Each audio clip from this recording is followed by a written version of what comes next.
Hi, myself Dr. Surendra. I'm a consultant pulmonologist at Queen's NRI Hospital, Vizag. So ఈ రీసెంట్గా మనం Covid cases మళ్ళీ పెరుగుతున్నాయి, ఏదో కొత్త వేరియంట్ అంట, ఇది చాలా పవర్ఫుల్ వేరియంట్ అంట అని చాలా కన్ఫ్యూజ్డ్గా ఉంటున్నారు. అండ్ నాకు వచ్చిన పేషెంట్స్ కూడా చాలామంది అడుగుతున్నారు ఏదైనా క్లారిఫికేషన్ ఇస్తారా ఏంటి అని. సో ఇవాళ మనం ఈ కొత్త వేరియంట్ ఏదైతే కోవిడ్ కేసెస్ సర్జ్ అయితే ఏదైతే ఉందో దాని గురించి కాస్త బ్రీఫ్గా తెలుసుకుందాం.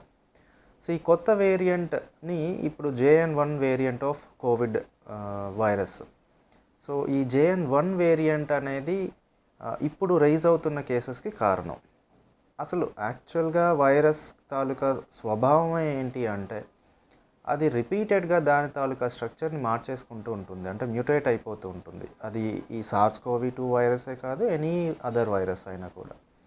దానిలో భాగంగానే మనకి మల్టిపుల్ చాలా రకాల వేరియంట్స్ వచ్చాయి ఇప్పటి వరకు. అందులో వన్ ఆఫ్ ది వేరియంట్ ఈ JN.1 వేరియంట్.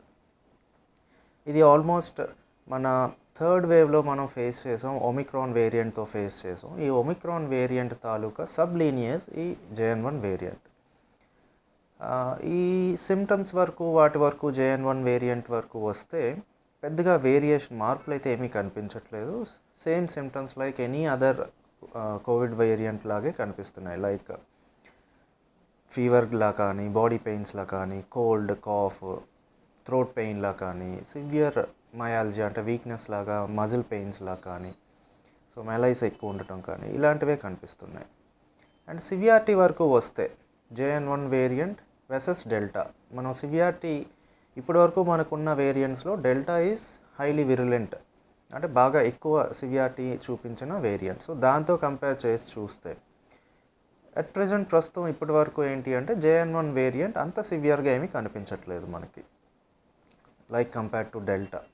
సో డెల్టాలో ఉన్నంత సివియర్గా ఫాస్ట్ ర్యాపిడ్లీ ప్రోగ్రెసింగ్ న్యూమోనియాస్ లాగా, lower respiratory tract involvement and ఇమీడియట్గా ఆక్సిజన్ లెవెల్స్ డ్రాప్ అయిపోవడం ఇలాంటివి అయితే ప్రస్తుతానికి కనిపించట్లేదు మనకి JN.1 వేరియంట్తో. సింపుల్ స్ట్రెయిన్ లాగే ఉంటుంది.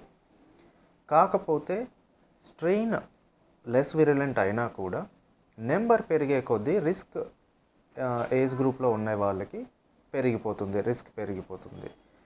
So like any other variants risk population ఎవరైతే ఉన్నారో, అంటే ఎల్డర్లీ ఏజ్ గ్రూప్ కానీ, అంటే పెద్దవాళ్ళు కానీ, అదర్ హెల్త్ ఇష్యూస్తో బాధపడుతున్న వాళ్ళు కానీ, like other lung problems like asthma, COPD, lung cancers కానీ, బ్రాంకైటిస్ కానీ, ఇంతకుముందు ఎప్పుడైనా TB ట్రీట్మెంట్ తీసుకున్న వాళ్ళు కానీ, ఇలాగ అదర్ లంగ్ ప్రాబ్లమ్స్తో ఉండేవాళ్ళు, హార్ట్ డిసీజెస్ ఉన్నవాళ్ళు, కిడ్నీ ప్రాబ్లమ్స్ డయాలసిస్ మీద ఉన్నవాళ్ళు, ఇమ్యూనో సప్రెసెంట్స్ వాడుతున్న వాళ్ళు,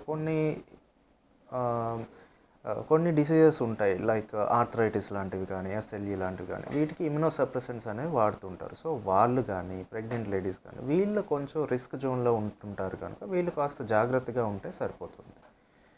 లేదు వ్యాక్సినేషన్ కంప్లీట్ అవ్వని వాళ్ళు కానీ, సో వీళ్ళు రిస్క్ జోన్లో ఉండే అవకాశం ఉంటుంది. సో వాళ్ళు కొన్ని సేమ్ కోవిడ్ ప్రికాషన్సే, లైక్ ఇప్పుడు మనం ఏంటి అంటే కోవిడ్ని మర్చిపోవటం వల్ల మాస్క్ అన్నీ తీసేసాం కూడా, కానీ మాస్క్ పెట్టుకోవడం, సింపుల్ మాస్క్ పెట్టుకోవటం, గ్యాదరింగ్స్, పార్టీస్ ఇలాంటి వాటిలోకి వెళ్ళేటప్పుడు కొంచెం ఆలోచించి వెళ్ళటం, లేదా వెళ్ళినా కూడా కాస్త డిస్టెన్స్ మెయింటైన్ చేయటం, ప్రాపర్గా హ్యాండ్స్ శానిటైజ్ చేసుకోవటం.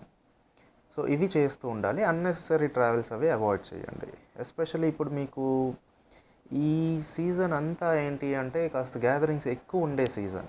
లైక్ నెక్స్ట్ మనకి క్రిస్మస్ వస్తుంది, దాని తర్వాత December 31 వస్తుంది, దాని తర్వాత పొంగల్ వస్తుంది. సో ఇవన్నీ మనకి ఎక్కువ గ్యాదరింగ్స్ ఇవన్నీ ఉండే అవకాశాలు ఉంటుంటాయి. సో అలాంటి వాళ్ళు కాస్త జాగ్రత్తగా ఉండండి.